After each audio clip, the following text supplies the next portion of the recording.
Pulce lang mo ka, lahat ng takot ay kami. Nagpasok ka po siya. Kalpego, gumpunga ka tayo niya. Kalpego lang mo ka. Pulce lang mo ka. Hallelujah!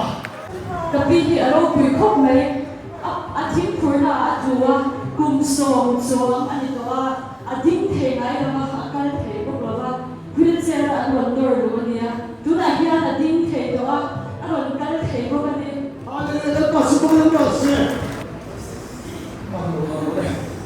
Pulce lang mo ka, lahat ng takot ay kami.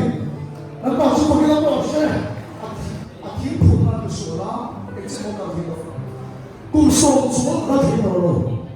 At hindi po na lusura pangin. Nagpasok ka, nagpasok lang po siya.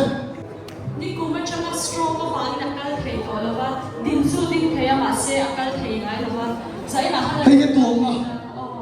ako nga ko dok pe kani Ni kuman mga kaltay ko lawan niya. Nagpasok ka dito na kami. Hallelujah! Nagpasok lang po siya. Asko ang aming tuwa. Akal dito na. Nagpasok lang po siya. Kalpego, gumpunga ka tayo niya. Asan mo, sandak po siya ba? Motorin mo, suya wheelchair na ano niya. Wheelchair nga ka. So, amuha mo. Amuha. Muka akal tayo na gumpunga. Ano to ay, hindi ko lang doa bente. Hallelujah!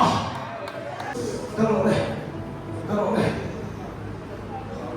Kaltay ko lang mo ka. Wheelchair nga ka. Hallelujah! Bangka ni mo, mamay kapusin. Aku, ini nore. Kau senang leh, kamu ini.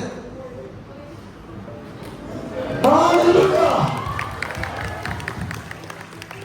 Wheelchair lang mo. Motor lang po. Amin. Nagpalagi tama niya. Nagpasok ka lang po siya.